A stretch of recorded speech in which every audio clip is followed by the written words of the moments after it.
দর্শক, এটা কি হচ্ছে? মন্দিরের ঘন্টা বাজানো হচ্ছে নাকি খুন্তি নাড়া হচ্ছে? কি হচ্ছে এটা? হ্যাঁ, যারা আছেন হিন্দু ধর্মে তারা আরো ভালো করে বলতে পারবেন যে এটা কি হচ্ছে। এইভাবে কেউ ঘন্টা নাড়ায়? খুন্তি মানে কড়াতে খুন্তি যেমন সব নাড়ান না, সেই টাইপের লাগছে। এরকম কি করে ঘন্টা বাজানোর তো একটা রীতি আছে, একটা সিস্টেম আছে তো, তাই না? যা খুশি যেভাবে খুশি, মানে উনি একটা ভেবে নিয়েছেন যে আমি যেটা করব সেটাই। মানে পিতৃপক্ষে দুর্গা মণ্ডপের ফিতে কেটে দেবেন, যেমন খুশি যেখান থেকে খুশি চণ্ডীপাঠ করবেন, তারপরে গুলিয়ে দিয়ে গুবলেট করে দেবেন, তারপর আবার গলাবাজি করবেন, যা খুশি।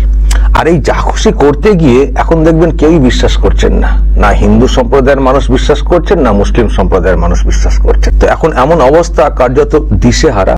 তো এটা তো কোচবিহারে যে মন্দির আছে, মদন মোহন মন্দির, তো ওখানে উনি গিয়েছিলেন।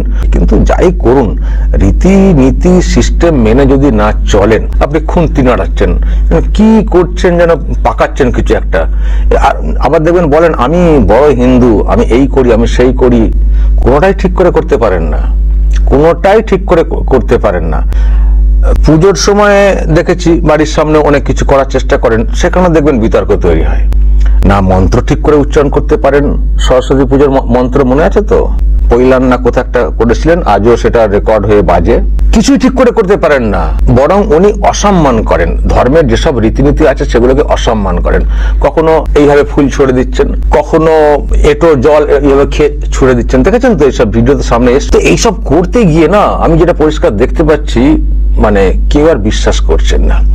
হিন্দুরা তো অনেকদিন আগে বিশ্বাস ছেড়ে দিয়েছেন, আর এখন মুসলমান সমাজে যারা তারাও দেখছেন, তারাও বিশ্বাস করছেন, তারাও একেবারে গর্জে উঠছেন। ফলে এখন দুই কুল হারিয়ে ফেলছেন, কার্যত হারিয়ে ফেলে দিশেহারা। গলাবাজি হয়তো এখনো শুনতে পাচ্ছি, দেখতে পাচ্ছি, কিন্তু মুখ শুকিয়ে যাচ্ছে, এটুকু বলতে পারি। দেখবেন আজকে আরো কি করেছেন, হাতে পায়ে ধরাধরি। দেখবেন হুমায়ুন কবির যে ওয়েবটা উনি তৈরি করেছেন, তারপর থেকে মানে ইনাকে যেভাবে দিশেহারা দেখছি, দেখবেন এই যে একটা গলাবাজি করেছেন, বাংলাকে আমি বাঁচাবো বলে হাতে পায়ে ধরা কাজ দেখুন কিরকম করছেন, দেখবেন, দেখে যান। হিন্দুরা যদি গলার মালা হয়, রাজবংশীরা আমার গলার মালা, তপশিলীরা যদি আমার গলার মালা হয়, আদিবাসীরা আমার গলার মালা, হিন্দুরা যদি আমার, বৌদ্ধরা যদি আমার গলার মালা হয়, সংখ্যালঘুরাও আমার গলার মালা। আমি কাউকে বিভেদ করতে দিই না, বিভেদকে রুখবো, বাংলাকে ঐক্যবদ্ধ রাখবো। পঞ্চানন বর্মার গায়ে হাত দিয়ে, পায়ে হাত দিয়ে শপথ করে বলছি, আমরা রক্ষা করব বাংলাকে, রক্ষা করব বাংলাকে, রক্ষা করব বাংলাকে। কত মালা পড়বেন? এত মালা গলায় পড়লে গলায় আর মালা পড়ার জায়গা কোথায় থাকবে? আর দর্শক দেখছেন মানে কাকুতি মিনতি, মানে মানুষকে যেন মানে বিশ্বাসযোগ্যতা মানে আনতে হবে আর কি, মানে যে বিশ্বাসযোগ্যতা এখন নষ্ট হয়ে গেছে সেটাকে ফিরিয়ে আনতে হবে। সেজন্য এই মালা, ও আমার মালা, সে আমার মালা, তারপরে হাতে ধরা, পায়ে ধরা, মানে আমাকে বিশ্বাস করো, আমাকে একটু ভোট দেবে, মানে এই টাইপের, মানে কাকুতি মিনতি, মানে যা ইচ্ছা, মানে যা দেখতে পাচ্ছি, দিশেহারা পরিস্থিতি। সত্যি ওনাকে আর কেউ মানে বিশ্বাস করছেন না, কেউ বিশ্বাস করছেন না। উনি যে মানে ঢপবাজ আর নাটক করেন, এটা পরিষ্কার হয়ে গেছে, কেউ আর বিশ্বাস করতে পারছে না, সবাই সরে যাচ্ছেন। তো উনিও বুঝতে পারছেন, সরে যাচ্ছেন সব সম্প্রদায়ের লোকজনেরা। তো এবার ও আমার মালা, ও আমার খালা, ও আমার সব বলে মানে এ করার চেষ্টা করছেন, দিয়ে এরকম খুন্তি নাড়ার মতো ঘন্টা বাজিয়েছেন, দিয়ে হাতে পায়ে ধরে চলে এসেছে। কিন্তু এরকম হয় কি, আমি দেখছি অনেকে বলছেন যে এই যে পঞ্চানন বর্মার যে মূর্তি, আবার দেখুন ওখানে নিয়ে যাওয়া হয়েছে মঞ্চের সামনে। এটা আগে থেকে ভাবা ছিল যে ধরে হাতে পায়ে ধরে, মানে মানুষের মনে না বিশ্বাসটা আনতে হবে, বিশ্বাস নষ্ট হয়ে গেছে, সুতরাং আমাকে কিছু ড্রামা করতে হবে। ওখানে মূর্তি, স্টেজে মূর্তি নিয়ে চলে গেছেন, ওখানে নিয়ে গিয়ে মানে এটা করবেন, এসব দেখাবেন যাতে মানুষ বিশ্বাস করেন। এগুলো পরিষ্কার ইঙ্গিত দিচ্ছে যে কতটা দেউলিয়া হয়ে গেছেন মুখ্যমন্ত্রী, কতটা দেউলিয়া হয়ে গেছেন, কতটা মানে আশঙ্কার মধ্যে আছেন যে কি হবে, আমার কি হবে। হবে তো বটেই, শুধু ক্ষমতাটা যাক না, প্রভাব তো খুব খাটাচ্ছেন। এত চুরি এত দুর্নীতি তারপরেও গলাবাজি করা হবে তো বটে, শুধু ক্ষমতার ব্যাপারটা শুধু চলে যাক, তারপর তো যা হওয়ার তো হবে। আমরা দেখতে চাই এই সরকার থাকাকালীন হয়তো ব্যবস্থা আমরা সেই অর্থে দেখতে পাচ্ছি না, কিন্তু আমরা ব্যবস্থা চাই। সরকার থাকবে না, সরকার উল্টে যাবে। হুমায়ুন কবির যা দেখাচ্ছেন খেল, সরকার কিন্তু উল্টে যাবে। তো উল্টে যাবার পরে দেখবো এই যে দুর্নীতি চুরি এইসব করার পরেও গলাবাজি করা দেখবো।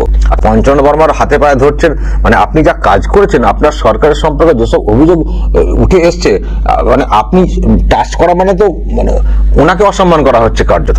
যত চুরি দুর্নীতি মানে প্রশ্রয় দেবেন, হাইকোর্ট সুপ্রিম কোর্ট থেকে সবকিছু সামনে চলে আসবে, আর আপনি নিজেকে সততার প্রতীক হিসেবে একটা মূর্তি এনে তার সামনে হাতে পায়ে ধরে জাহির করবেন, আহারে আমি কত নিরীহ, কত ভালো, কত সৎ। এ তো আবারও বলছি, যেখানে টাচ করছেন তাকে অসম্মান করা হচ্ছে, তাকে অসম্মান করছে। আপনি চুরি করবেন, দুর্নীতি করবেন, মানুষ চাইছে না, মানুষ ছুড়ে ফেলতে চাইছে, তো পঞ্চানন বর্মার হাতে পায়ে কেন ধরছেন কেন? পঞ্চানন বর্মার হাতে পায়ে কেন ধরছেন কেন? আপনি যদি ঠিকভাবে মানে চালাতেন সরকারটা, মানুষ এমনিই ভোট দিতেন। হাতে পায়ে ধরা, আমি বাংলাকে বাঁচাবো, কি বাঁচাবেন? ডুবিয়ে দিয়ে বাঁচাবো? কোন দিক দিয়ে বাঁচাবেন? সব তো শেষ করে দিয়েছেন। না শিক্ষা ব্যবস্থা ঠিক আছে, না স্বাস্থ্য ঠিক আছে, না কালচার ঠিক আছে, কিছু নেই। শুধু মদের কালচারটা বাড়িয়েছেন, মদ পাউচ, হ্যাঁ, অলি গলি শুধু মদ পাওয়া যায়। এর বাইরে কি করেছেন আপনি? বাংলাকে বাঁচাবেন, ডুবিয়ে ফেলেছেন। এবার একেবারে নিমজ্জিত করে খুঁজে পাওয়া যাবে না। যদি আরো একবার ক্ষমতায় আসে আপনার সরকার, বাঁচাবেন? হাতে পায়ে ধরে সব নাটক চলছে, ড্রামা চলছে, তাই না? দর্শক বলবেন দিশেহারা পরিস্থিতি, কেউ আর পাত্তা দিচ্ছেন না, নিশ্চয়ই বুঝতে পারছেন। মানে হুমায়ুন কবির উনি যেটা করলেন, ওটা মানে দেখালেন যে আমার সঙ্গে কত লোক থাকতে পারেন। তারপর থেকে উনি বুঝে গেছেন যে মুসলমানরা আমাদেরকে বিশ্বাস করছেন না, তাহলে আমার সব চলে যাচ্ছে। মুসলমানটা ছিল একেবারে ফিক্সড ডিপোজিট হিসেবে, যে ওদিকে কিছু করি না করি, উন্নয়ন করি বা না করি, ও আমাদের একটু মানে ভয় দেখালি হয়ে যাবে, এনআরসি SIR ভয় দেখালে। তাদের শুনছেন না। না, এখন তো বিরাট ওয়েব চলে এসছে না, হুমায়ুন কবিরের সঙ্গে মুসলিম সমাজে একটা বড় ঢল নেমে পড়েছে। তো এবার ওদিকটা চিন্তা, আবার হিন্দু ভোটটাও তো সব ইদিক ওদিক হয়েই রয়েছে।